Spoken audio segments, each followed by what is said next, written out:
My sister said that in front of our mother, the florist, and a woman holding 3 linen swatches. Like the only strange part of the situation was that I had suddenly decided to forget my own promise. The problem was that I had never made that promise. Not once. Not privately. Not vaguely. And not in one of those warm family conversations people later stretch into a financial obligation because somebody was emotional and the room was full of soft lighting and bad judgment. I had paid for one thing only. I had offered to cover her dress alterations because she was stressed, short on money, and spiraling about how she would look in photos she planned to obsess over for the next 20 years. That was it. That was the whole offer. By the time I understood what was actually happening, I was apparently no longer the brother helping with one wedding expense. I was the brother financing the wedding. The ugliest part was that I found out in stages, which is how family scams usually work when they want to keep you cooperative. Nobody opens with the full lie. They build it in layers, one assumption at a time, until saying no feels less like correcting the truth and more like blowing up something in public. My sister's name is Alyssa, and she has always had a talent for saying things in a way that lets people hear whatever helps her most. When we were kids, that meant teachers, curfews, broken lamps, borrowed clothes, and who had actually done what in the house. As adults, it meant costs, expectations, and the invisible transfer of responsibility from the person who created the problem to the person least willing to let it become a disaster. Usually that person was me. I was 34 when this happened. I worked in commercial insurance underwriting, which was not exciting enough to impress strangers, but stable enough to impress relatives. I had a townhouse, no kids, no dramatic ex-wife, no visible chaos, and the kind of life family members look at and immediately translate into available resources. In my family, being stable is never just a compliment. It is a budget category. Alyssa was 29, pretty in the kind of polished, camera-friendly way that made older women call her radiant and younger women call her lucky, and 6 months into planning a wedding she absolutely could not afford. To be fair, neither could her fiancé. Evan worked in event audio and lighting, which sounded cooler than it paid, and he had the kind of easygoing, harmless energy that makes people excuse a lot of practical uselessness because he smiles at the right moments and never seems openly mean. He was not a monster. He was worse in a more familiar way. He was comfortable being underqualified for adult logistics as long as somebody nearby was willing to panic harder on his behalf. Their engagement party should have warned me.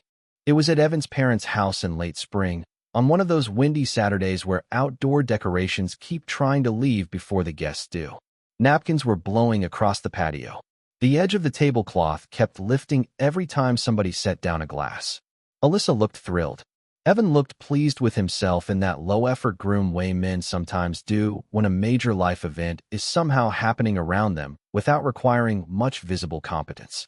My mother was there too, already in that dangerous mode where she starts talking about a family event like it is a moral test everybody else is going to fail if they are not careful. That was when the first little thing happened. Alyssa cornered me near the kitchen island while people were still arriving and asked, "Can I ask you something without you getting weird?" That sentence never leads anywhere good. I looked at her and said, "You can ask. I'm not promising the rest." She laughed like I was adorable, lowered her voice, and said, "The alterations ended up costing more than I thought." I should explain something about my sister.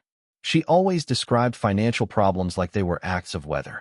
Nothing was ever the result of bad planning, ego, or wanting more than she could carry. It was always as if money had behaved rudely around her, and now everybody decent had a duty to help correct the atmosphere. "How much more?" I asked. She told me. The number annoyed me, but it did not terrify me. It was high enough to sting and low enough that saying no would have made me feel like a jerk standing in front of my younger sister a few months before her wedding. So I said, "Fine. I'll cover the alterations." She hugged me immediately, and too hard, which should have told me she had been expecting that answer. Then she pulled back, looked at me with wet eyes that had shown up suspiciously fast, and said, "I knew you'd save me." That sentence bothered me even then. Not because I did not want to help, because save me is a very different phrase than help me. Help me has edges on it. Save me doesn't. Save me sounds bigger than the actual number, and bigger than the actual favor. It sounds like the beginning of a story. I let it go. That was mistake number one. By the next afternoon, my mother had already heard about the alterations, because in our family information moves faster the more money is attached to it. She called Sunday around 2 and said, "It was generous of you to step in." That wording should have bothered me more than it did. Step in, again, suggested a bigger role than the one I had actually agreed to. "I paid for alterations," I said. "Not a military extraction." She made that tired little sound through her nose. "You know what I mean. It takes pressure off." Pressure off whom was always the real question, and the answer was usually everyone except the person paying. I let that go too. That was mistake number 2. For about 3 weeks, nothing happened. Then came the venue tour. Alyssa texted me on a Thursday afternoon while I was still at work. "Come Saturday. Mom's coming too. I need moral support because Evan is useless at this stuff." That was believable enough to be dangerous. Evan really was useless at things that involved comparison, details, numbers, or consequences that were not immediate. So I went. The venue was one of those renovated barn places that try to sell effortless elegance for the price of a small medical event. White painted wood, suspended lights, fake rustic charm, and the kind of coordinator who uses words like elevated and curated with a straight face. I was there maybe 15 minutes before I started feeling something shift. Not loudly, but softly and in a greasy, familiar way. The coordinator asked about budget, and Alyssa looked at Evan, then at my mother, then at me for half a second too long before saying, "We have some flexibility." Flexibility had not been part of any conversation before that. They had been complaining about money for weeks. Then the coordinator asked if they wanted upgraded table settings, and Alyssa said, "We're still deciding what makes sense."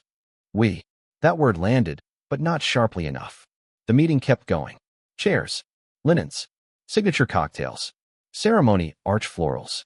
Every category followed the same pattern. Alyssa would hesitate. My mother would say something about not wanting the wedding to feel cheap. Evan would do that useless neutral guy shrug that somehow lets the women around him generate all the pressure while he stands there like weather happened. Then the coordinator asked whether a slightly higher package was truly out of reach or just uncomfortable. Before I could even process the question, my mother smiled and said, "Her brother has been amazing." I looked at her. That sentence landed in the room and stayed there. The coordinator smiled at me with instant professional warmth, which is the smile vendors reserve for the person they have just identified as the money. Alyssa gave me this tiny, grateful look, like the room had correctly recognized a truth I had somehow failed to say out loud.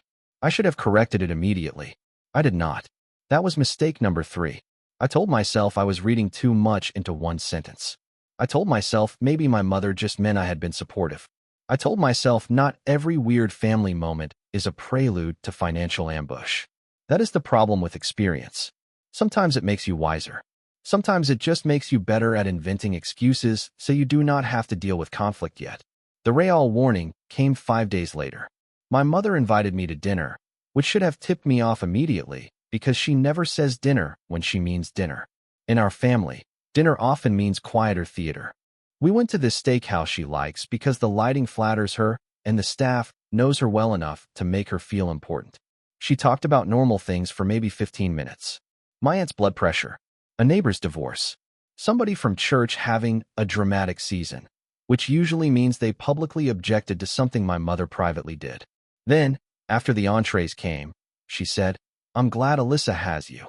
There are some sentences that look harmless until you realize they are scaffolding. I said, "She has Evan." My mother gave me a look. "You know what I mean." No, I thought. I know that nobody who says that phrase ever wants to clarify the part that matters. I put my fork down. "What exactly do you mean?"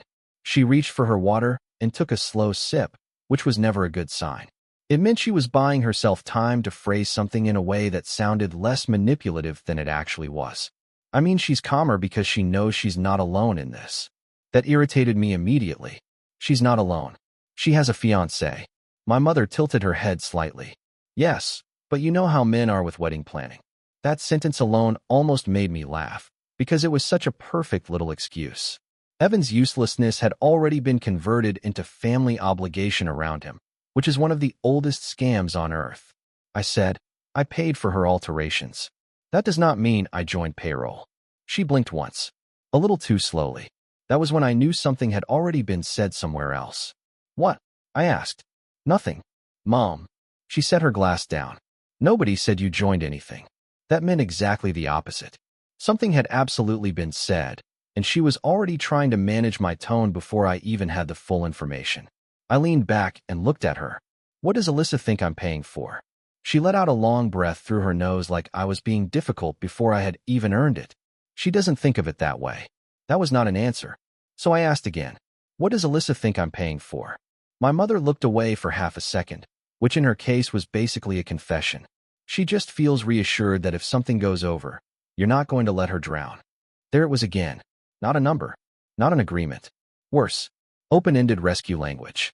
I stared at her. I never said that. She knows that. No, I said. She clearly doesn't. My mother's face changed in that subtle way it always did when she was preparing to shift the issue from facts to my tone. She's under a lot of pressure. I laughed once, and there was nothing kind in it. So the pressure solution is to quietly build me into the budget? She glanced around the dining room because she hates sharp sentences in public. That is not what happened. It is exactly what happened. She folded her napkin once and set it down. You always do this. The second family needs something. You make it sound predatory. I almost admired the speed of it. In less than 30 seconds, we had gone from my sister privately assuming access to my money to me apparently attacking family itself. I said, no, I'll make it sound accurate. She looked at me with that same expression she always used when she wanted me to feel like I had taken off my shoes in church. You know what your problem is? I already knew the answer would be something that punished boundaries as pathology. What? You don't understand the difference between generosity and accounting. That line sat there like she had really done something. The problem for her was that I understood the difference perfectly. That was why I was sitting there irritated. Generosity is me offering a defined thing. Accounting is what happens when other people start spending it before I say yes. I said no. The problem is that Alyssa thinks my help came with no edge on it. My mother shook her head. She just trusts you. That phrase should come with hazard tape. Trusts you, in families like mine, usually means expects you to absorb a cost quietly so the emotional atmosphere stays smooth. I asked the only question that mattered. What exactly has she told vendors? My mother did not answer. That silence was answer enough. And that was when I understood the venue day had not been a weird little moment. It had been a preview. The first hard proof showed up 3 nights later in my inbox. I was on my couch in sweatpants with my laptop open, half watching some terrible renovation show and half clearing work emails before bed, when I saw a message from the florist. At first I assumed it had been sent to me by mistake. The subject line was updated floral proposal. I opened it anyway. It was not a mistake. The email started with, Hi Daniel, it was lovely meeting you with Alyssa and your mother. Attached is the revised floral estimate based on the premium ceremony arch, reception table upgrades, and bridal party additions we discussed. Let me know if you'd like me to finalize the invoice so we can reserve your date. It treated it like my date and my invoice. I read the message twice. Then I opened the attachment. The number was ridiculous. Not ridiculous in the billionaire sense. Ridiculous in the family sense, where the amount is just low enough that people can later act like you are hysterical for reacting, but just high enough that it would irritate you every time you logged into your bank account for the next 6 months. I stared at the total until my face got hot. Not because I was confused, because I wasn't confused anymore. I called Alyssa immediately. She picked up sounding cheerful, breathless, and already protected by her own version of events. Hey, what's up? I didn't bother easing into it. Why did your florist send me an invoice? For a second, there was only silence. Not a long silence. Just the kind that tells you the other person is rearranging their expression before they answer. Then she said, It's not really an invoice. I looked at the email again. It literally says invoice. It's just the updated proposal. Why did she send it to me? Another small pause. Then she said, in the calmest voice possible, Because she knows you're handling the money stuff better than Evan. That sentence was so cleanly insane, it almost took me a second to process it. I'm handling what? The budget side, she said, like we were discussing something mutually understood and slightly boring. I sat up straighter. I paid for your alterations. Yes, and you said you didn't want me stressing over every little thing. I actually laughed. Not because it was funny, because it was so shameless that my body did not know what else to do. I said I'd cover the alterations so you wouldn't stress over your dress. I did not say I was underwriting a floral hallucination. She exhaled loudly enough for me to hear the offense enter the call. Why are you making it sound like that? Because it was exactly like that, I thought. Out loud, I said. Because I just got a $5,000 flower proposal in my email, like I'm your silent investor. It's not $5,000 for flowers, she snapped. It's the whole floral package. I closed my eyes for a second. That was the thing with Alyssa. She never fought the core issue directly if she could redirect into tone, framing, or semantics. She acted like the truly rude thing was my wording, not the fact that vendors were now treating me like the financial contact for her wedding. Why? I said slowly. Am I listed as the financial contact? I didn't say financial contact. What did you say then? I said you were helping. Helping is one of those words that should come with legal warnings. Because helping can mean anything, which is exactly why people like my sister love it. Helping can mean paying for one defined thing, and helping can mean quietly becoming plan B for every expense in the room. It is vague enough to hide a scam inside without technically lying. I said, helping with one thing is not the same as being responsible for your budget. She got quieter then, which in her case was usually more dangerous than getting louder. You know what, Daniel, I really don't need this energy right now. That made my jaw tighten. No apology, no correction, no embarrassment, just immediate victim positioning. What energy? I asked. The energy of noticing my name is attached to wedding bills I never agreed to. She made a sound like I had slapped her. You always do this. Do what? You make everything transactional. That line again. Maybe my mother had handed it to her. Maybe they had both arrived there naturally because it was the family religion whenever my money entered a room. I said, no, I'll make it specific. That's why you hate it. She did not answer for a second. Then she tried a different door. Look, nobody thinks you're paying for everything. That was the most suspicious sentence she could have chosen. Because if nobody thought that, there would be no reason to say it. I asked, then what exactly do people think? She said, they just know you're helping with the overages. The word was overages. That word hit harder than invoice had. Because overages meant this had already been built into the structure. There was already a budget in somebody's head, a real one and a fake one, and I had quietly been assigned to the difference. I said, how many people know that? She answered too quickly. It's not like people are talking about it. That meant people were absolutely talking about it. I stood up and started pacing, because sitting still suddenly felt stupid. Which vendors have my email? It's not a big deal. That's not what I asked. She gave me the answer in fragments after that, dragged out of her the way truth always is when somebody knows it sounds worse in order. The florist had my email. The venue coordinator had it too. The bakery had copied me once just in case. The rental company had apparently been told to send adjusted estimates to me and Alyssa together because I was, in their words, keeping an eye on totals. I stopped pacing. Keeping an eye on totals. That's not the same as paying, she said quickly.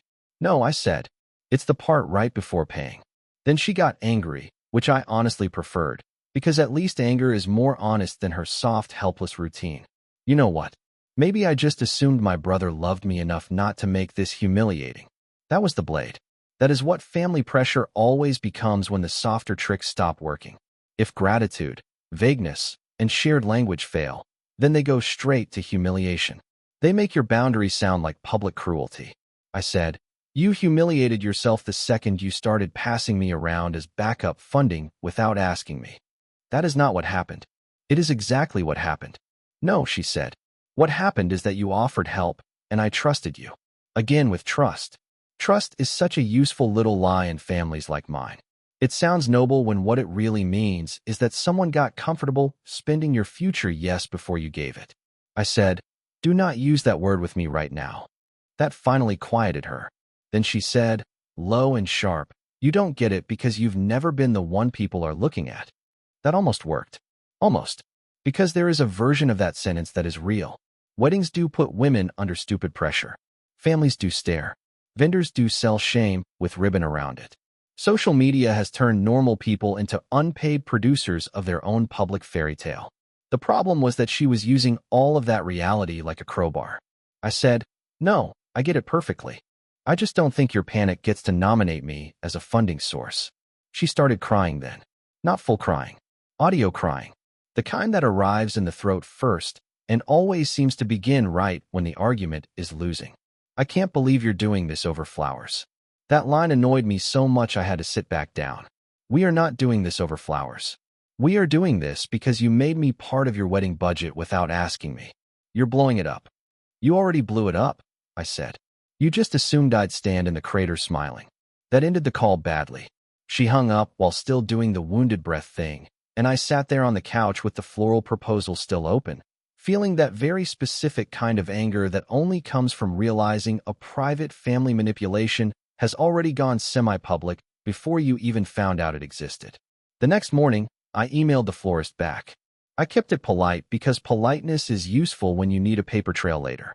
I wrote that there had been a misunderstanding, that I was not responsible for the floral budget, and that all future proposals and invoices needed to go directly and only to the bride and groom. The florist replied 27 minutes later. She was professional, apologetic, and careful in exactly the way vendors get when they realize they may have just stepped into a family mess wearing heels. Her email said, "Thank you for clarifying. We were under the impression that you were overseeing payment approvals for upgraded selections." Overseeing payment approvals. There was no ambiguity left after that. This was not Alyssa casually venting to vendors that I was supportive. She had given them a functional role for me. I forwarded that email to Alyssa. Then I forwarded it to my mother too. Then I put my phone face down on the counter and went to work already knowing the day was going to be a swamp. My mother called before 9. I stepped into an empty office and answered with, "What?" That irritated her immediately. "Well, good morning to you too. Did you tell wedding vendors I was overseeing payment approvals?" She went quiet for half a second. Then she said, "I think everyone's wording is getting a little dramatic." That was as close to yes as she was ever going to come without witnesses and a lie detector. "So that's a yes." "No," she said. "That's me saying your sister has enough on her plate without you turning every misunderstanding into a tribunal." I actually pressed my fingers against my forehead. Misunderstanding is another favorite family word. I said, "A misunderstanding is when somebody brings Pepsi instead of Coke. This is you and Alyssa quietly building me into a vendor structure without asking. That is not what happened." "Then why did the florist think I was approving upgrades?" She did not answer that. She pivoted, because of course she did. She was probably just trying to keep things organized. "Yes," I said. "Organized around whose money?" My mother's voice cooled slightly. "You always do this." I laughed once. "There it is again. What? You make me into the villain because I won't subsidize your atmosphere." That offended her enough to break the composure. "No one asked you to subsidize anything." I stood there in that little empty office and said, very clearly, "Then tell me why vendors think I'm the overage person." That shut her up. Then she said something worse. "Because everyone assumed you'd rather help quietly than make your sister look cheap." That sentence told me everything. Not only had they built me into the budget, they had moralized the role. They had made my silence the graceful option and my boundary the ugly one. I said, "You both are out of your minds." My mother's tone hardened fully after that.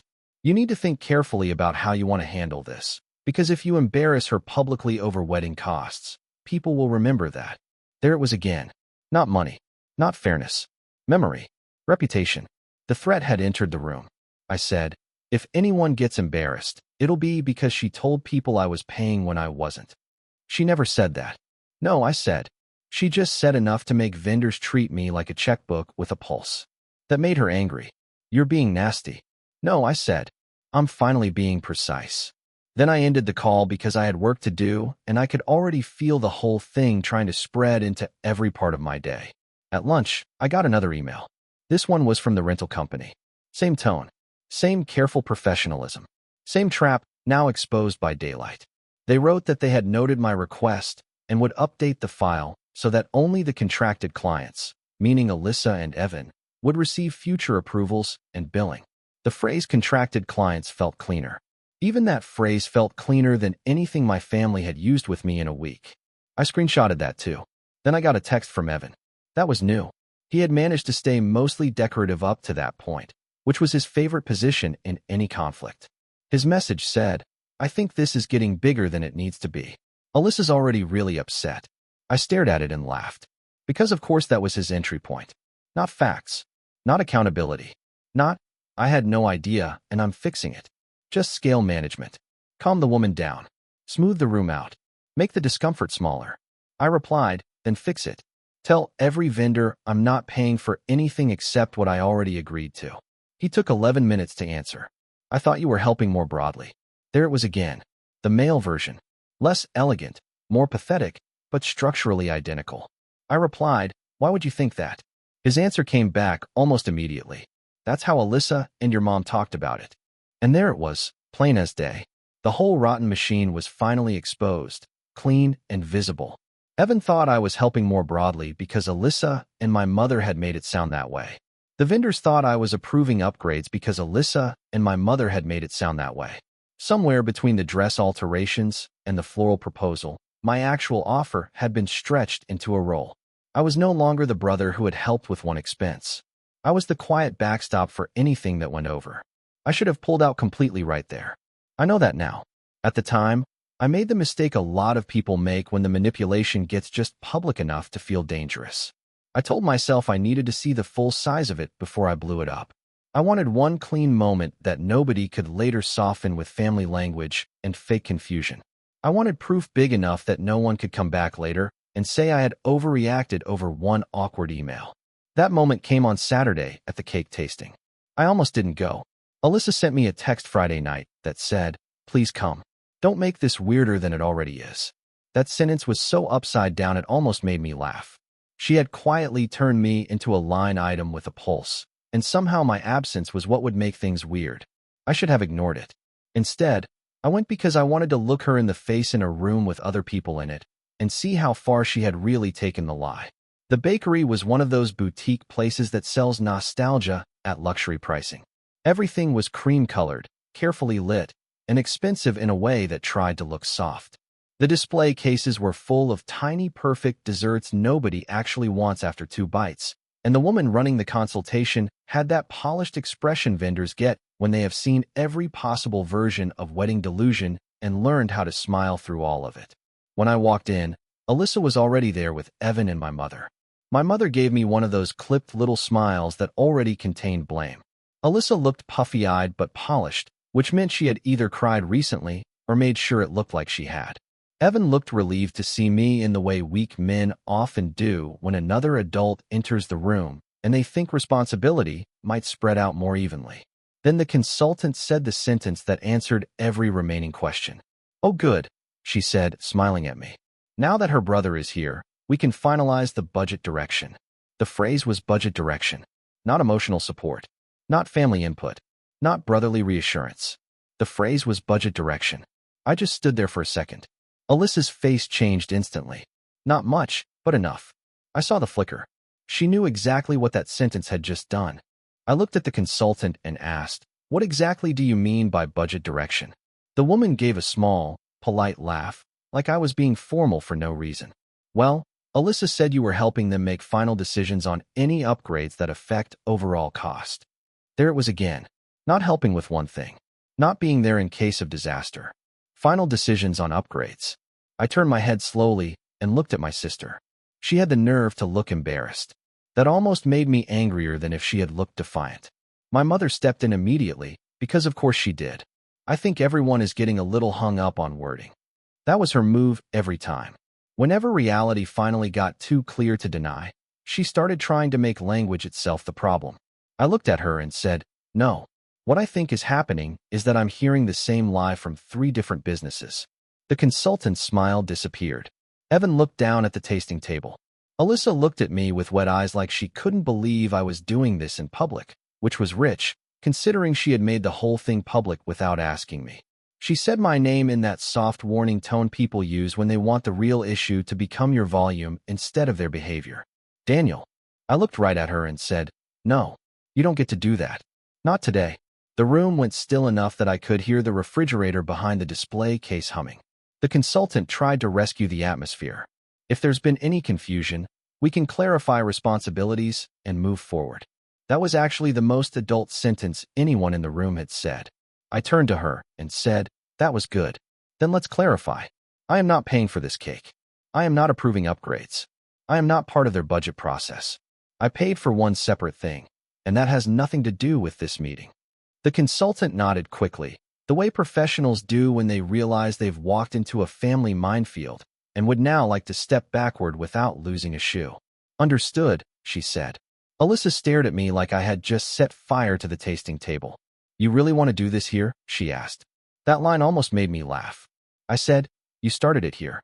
Or did you think I was supposed to find out later that I'm also somehow paying for imported buttercream and decorative sugar work?" Evan finally spoke. "Let's just calm down." I turned toward him so fast he actually leaned back a little. "No," I said. "You don't get to tell me to calm down after you let them walk around talking like I'm financing your wedding." He lifted both hands slightly, like he was surrendering to a hostage situation he had wandered into by mistake. I didn't know how much of it was settled. That was a coward's answer, and he knew it. "You knew enough to let vendors believe I was the money guy." He looked at Alyssa, not me, which said everything. That was the problem with him. He never drove the manipulation, but he loved the comfort it created. He was the kind of man who would sit quietly in a life raft somebody else stole and act baffled when the owner started shouting. My mother, sensing the room slipping out of her control, moved straight into moral theater. "This is humiliating," she said. I looked at her and answered, "Yes. It is humiliating to find out in public that my sister has been assigning me bills behind my back." That landed harder than she expected. You could see it in the way her face tightened. Then Alyssa started crying. This time it was full crying, not the careful throat-based version from the phone. Tears, shaking breath, mascara anxiety, all of it. Under other circumstances, I might have felt bad. The problem was that by then I had seen too much of the architecture underneath it. "You have no idea what this has been like," she said. I answered her more coldly than I normally would have, but she had earned it. "No. What I do have is a very clear idea of what it's like to get volunteered for your panic." That made Evan finally stand up straighter. "Okay," he said. "That's not fair." I looked at him. "Oh, now you care about fair?" He opened his mouth, but nothing came out immediately, which was the first useful thing he had contributed all week. The consultant, to her credit, tried once more to contain the damage. "We can absolutely pause here and revisit final selections when the couple is ready." That should have ended it. It didn't, because my mother could never let a room settle once her version of events started losing oxygen. She looked at the consultant and said, with that pained little smile of hers, "There's just been some family miscommunication." I turned to her and said, "No. Stop calling this miscommunication. Miscommunication is when somebody forgets to forward an email. This is you and Alyssa telling vendors I'm covering overages so no one has to feel ashamed about spending money they don't have." The consultant froze. Evan looked like he wanted to phase through the wall. Alyssa said, "You are making me sound disgusting." I laughed once. "I'm making you sound accurate." That was when she said the thing that finally stripped the whole situation down to bone. "You could afford to help," she snapped. "No more trust. No more confusion. No more stress. No more accidental wording." There it was again. "You could afford to help." I looked at her and said, "Thank you." That's the first honest sentence anybody has said all week. She cried harder after that. My mother started talking over both of us. Evan kept saying everybody needed to breathe like oxygen was the central issue. The consultant had gone completely still behind her tasting plates, holding herself with the tragic dignity of a woman who had probably wanted to spend the afternoon discussing vanilla sponge and now had to watch a family power struggle explode next to a display of raspberry filling. Then Alyssa said the line that changed the scale of everything. She said, "What am I supposed to tell people now?" I narrowed my eyes. "What people?" She looked at me through tears and immediately knew she had said too much. I stepped closer. "What people, Alyssa?" My mother said my name sharply, which was her last move whenever truth started lifting its head. I ignored her. Alyssa wiped under one eye and said, too quietly, "The guest list." My whole body went cold. "What about the guest list?" She looked down at the tasting table. Then Evan, in what might have been the dumbest decision of his adult life, tried to help. "We already kind of told some people your family was helping with the wedding." Some people. That phrase should come with tax and prison time. I stared at both of them. How many people is some people? Nobody answered. So I asked again. How many people? Alyssa said, "I don't know." Evan said, "Maybe close family." That was a lie. I knew it was a lie because he said it too fast, and because Alyssa's face did that tiny collapse people get when someone else fails to lie for them with enough skill. I said, "How many invitations went out?" Alyssa whispered, 120. And there it was, plain as day. That was the full scope. It was not just vendors. It was not just budget assumptions. It was not even just immediate family pressure. I had already been written into the wedding story for 120 guests. Not by name, maybe, but by role. The successful brother. The one helping. The one making it possible. The one smoothing out what money could not. I looked at her and asked the only question left. What exactly have you been telling people? She started crying too hard to answer, so my mother answered for her. We didn't tell people you were paying for it. I looked at her. What did you tell them? She crossed her arms. We told them the family was making sure Alyssa had the wedding she deserved. I almost smiled then, but there was nothing kind in it. Because that was better than a confession. That was structure. That was the whole con in one sentence. Not a lie clean enough to be easily quoted, and not truth honest enough to survive scrutiny. Just enough softness to let everyone hear exactly what helped them hear. I said, and in that sentence, family means me. Neither of them answered. That was answer enough. By then, the consultant had gone into full professional retreat mode. She offered to box the samples and reschedule. Evan said yes too quickly. My mother said that would be best.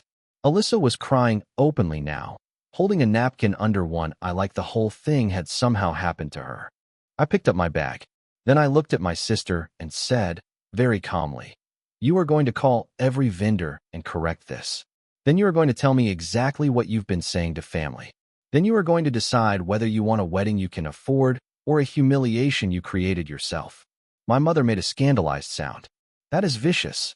I looked at her and said, no. What's vicious is building me into a lie and calling it love. Then I walked out. When I got to my car, I sat there with both hands on the steering wheel, breathing hard, and trying to decide whether I wanted to scream, punch something, or laugh at how predictable the whole thing had actually been. The answer turned out to be none of those. What I wanted was documentation. Because once I knew the lie had gone out to vendors and guests, I also knew the next phase would be reputation management. They were going to try to turn me into the cold brother who abandoned the bride at the worst possible moment. I could already see it coming like weather. So I started making a list. Every vendor that had contacted me. Every phrase Alyssa had used. Every line my mother had used. Every place where help had quietly become funding. By the time I got home, I knew two things with complete certainty. The first was that I was done fixing this privately. The second was that my mother and sister were already building the next version of the story. And in that version, I was going to be the difficult one, the cold one, the financially comfortable brother who had decided to let a bride drown for no good reason. People like them never stop at one lie. The second they feel a lie slipping, they start building padding around it. I beat them to it. I sat at my kitchen table, opened my laptop, and wrote one email.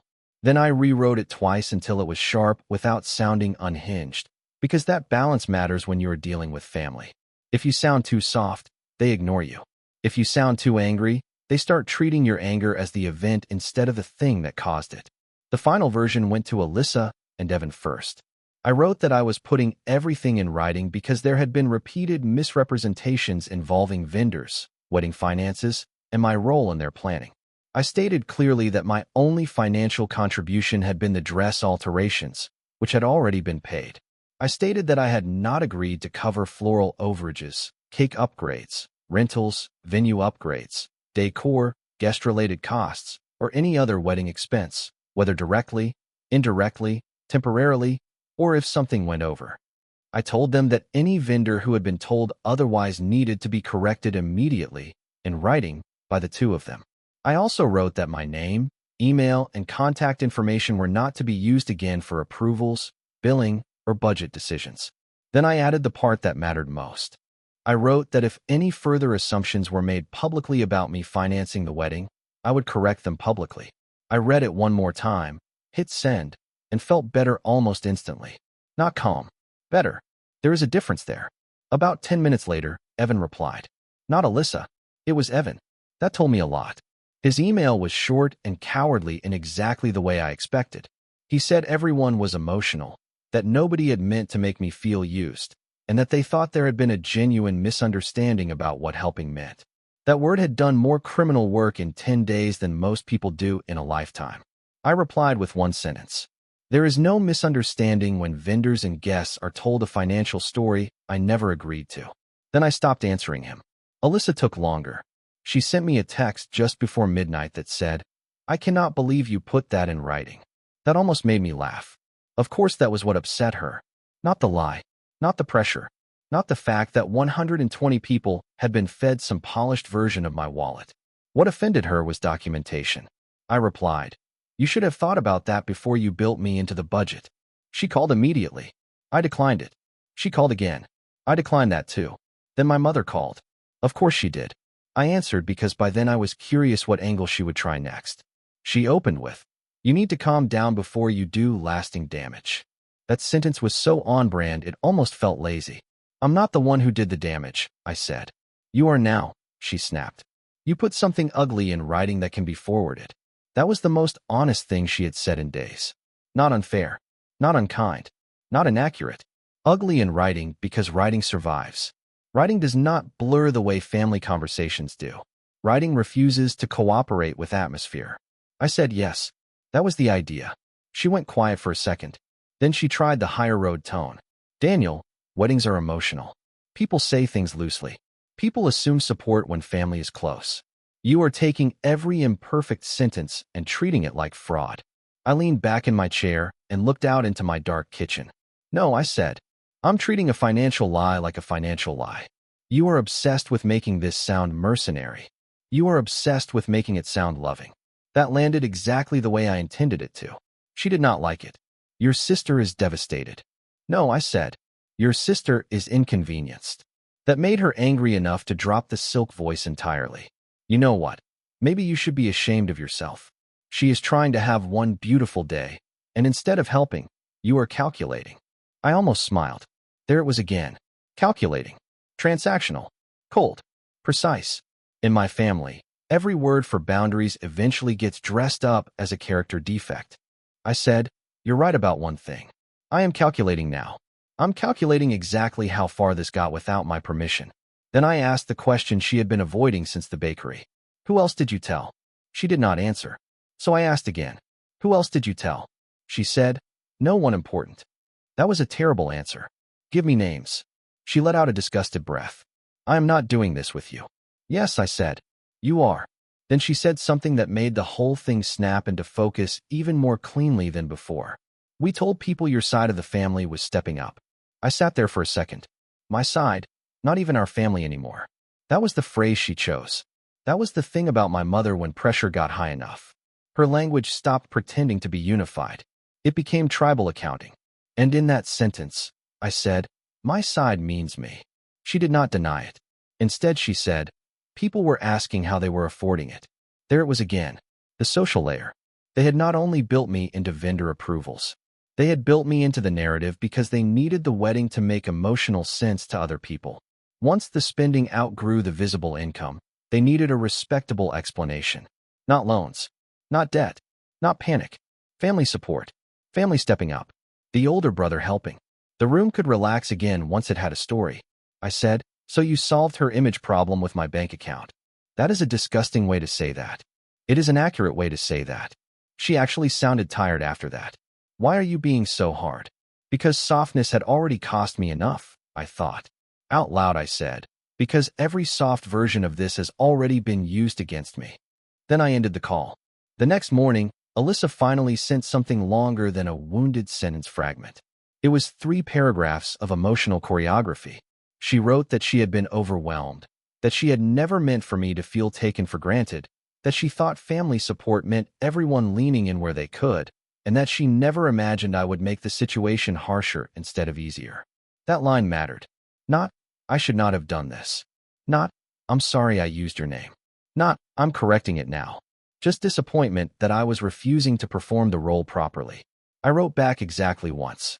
"Send me the names of every vendor who was told I was covering overages, and tell me whether you are correcting guests yourself or whether I need to." That was the first message that actually scared her. I know it scared her because she called within 2 minutes, and this time when I picked up, she was no longer soft. She was furious. "You are not contacting guests." I said, "Watch me. You would ruin my wedding over this." There it was again. Ruin. As if reality only counts as damage once it becomes visible to other people. "No," I said. "You already built the problem. I'm deciding whether I let you build the sequel." She was breathing hard enough into the phone that I could hear it. Then she said, "You want the truth? Fine. Yes, I let people think you were helping more. Because I thought you would. Because you always have. Because you're the one person in this family who can actually fix things. That sentence should have sounded flattering. It didn't. It sounded like a confession wrapped in old gratitude. I said, fixing things is not the same as funding your fantasy. It's not a fantasy, she snapped. It's my wedding. That you cannot afford. For a second, there was only silence. Then she said, low and vicious. You've always hated when anything was about me. That almost impressed me with how shameless it was. When the money angle failed, she went straight to childhood mythology. No, I said. I hate when you volunteer me as infrastructure. She started crying again, but this time there was anger in it. What am I supposed to do? That was the first real question she had asked me in days. The answer was simple. You scale it down, tell the truth, and pay for what you can actually carry. She laughed in that broken, ugly way people laugh when they think reality is beneath them but may be about to win anyway. You have no idea what that would look like. I did actually. It would look like a smaller cake, fewer flowers, cheaper linens, fewer dramatic upgrades, fewer guests if necessary, and the death of the polished little lie that this whole thing was being lovingly held up by a family network instead of taped together by assumption and pressure. It would look honest, I said. She hung up on me. That was good. By mid-afternoon, Evan sent me a spreadsheet. That, more than anything else, told me the panic had finally reached him. Weak men turn to spreadsheets the same way some people turn to prayer. They do it once they realize vibes have stopped working. The spreadsheet was uglier than I expected. Not because the total was shocking, but because of the gaps. There were columns for estimated, actual, paid, and pending. The pending side looked like a fire in progress.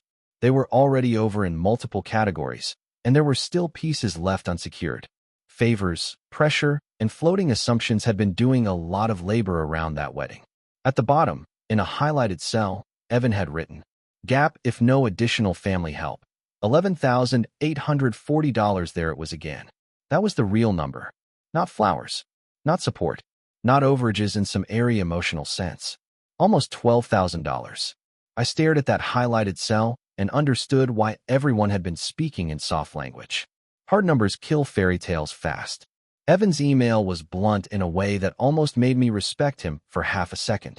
He wrote, I think you should see the full picture before this goes any further. That line would have worked better if he had shown me the full picture before trying to fit me inside it. I replied, thank you. Now I understand exactly how much of your plan involved me not saying no.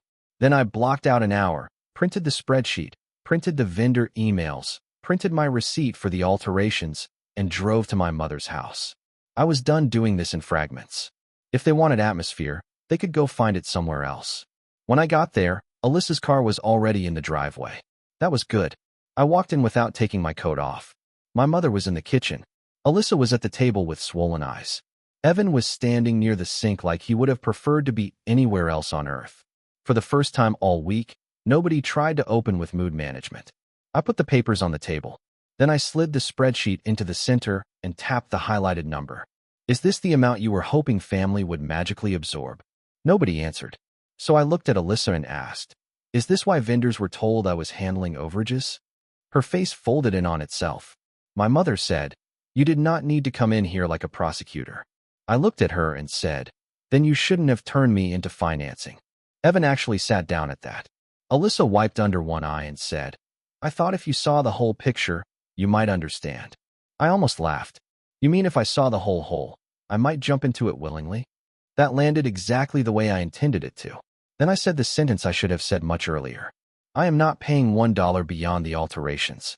Not now, not later, not quietly, not to save face, and not because 120 guests were told a pretty story. Nobody moved. That was good. I kept going. You are going to correct every vendor. You are going to stop using my name.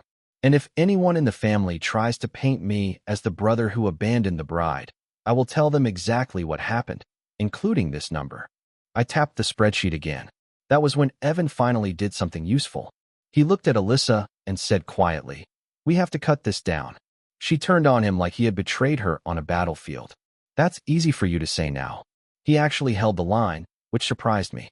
No, he said. It's just late. That was maybe the truest sentence in the room. It was late. Late for pride. Late for pretending. Late for all the soft language that had kept the thing inflated.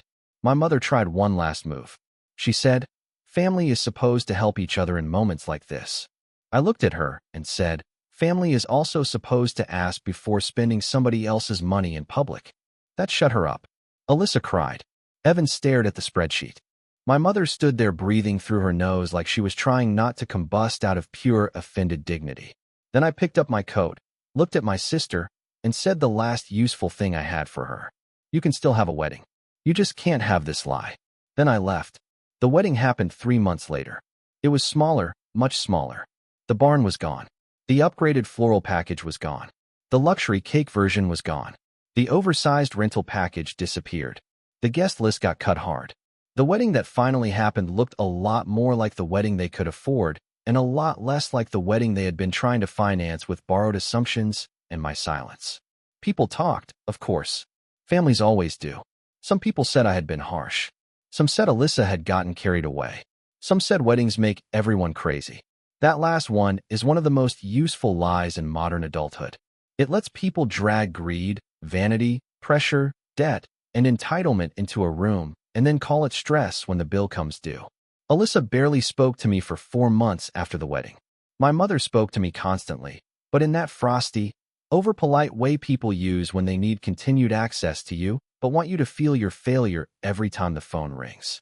Evan, oddly enough, became the least irritating of the 3 after the crash. I think seeing the actual number on paper finally forced him to become a participant in his own life for a few weeks. As for the 120 guests, most of them probably never knew the full story. They just saw a wedding shrink between engagement and ceremony and did what people always do. They guessed. They embroidered. They built little narratives out of flowers, seating charts, and downgraded desserts. That no longer bothered me. What bothered me, for a while, was how easily love gets used as a delivery system for access. Not real love, obviously. The performance of it. The family version. The one that says if you really cared, you would make this easy. The one that treats your silence like generosity and your clarity like betrayal. That was the real lesson. It was never about the flowers. It was never even really about the cake. It was about the speed with which one generous yes can be stripped for parts and rebuilt into an entire fantasy if the wrong people are standing nearby. Alyssa told vendors I was covering overages. My mother told relatives the family was stepping up. Evan let himself believe I was part of the structure because believing that was easier than confronting the numbers. When it all collapsed, they all reached for the same script. Why are you making this ugly? That script only works if you accept the lie that visibility is what creates damage. It isn't, because the damage happens first and visibility just stops protecting it. That was the last time my sister ever got to spend my future yes before I gave it. And honestly, that boundary was worth more than whatever flower arch they thought they were buying with it.